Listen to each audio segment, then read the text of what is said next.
સવારમાં કરી લીધું બ્રશ અને પછી આપણે નાહી ધોઈને થઈ ગયા રેડી. પછી બધા કરતા હતા નાસ્તો,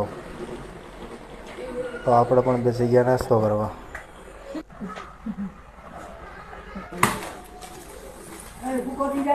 પછી હું આવી ગયો કામ ઉપર અને પછી આ પુટ્ટીનું કામ છે એ ઘસવાનું છે, એટલે આપણે થઈ ગયા રેડી.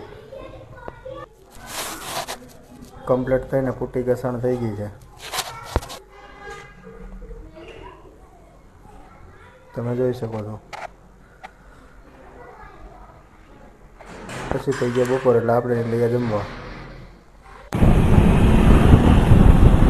ઘરે આવીને મસ્ત મજાનું જમી લીધું અને પછી કરી દીધું કામ ચાલુ. વિડીયો ગમે તો લાઈક શેર કરજો.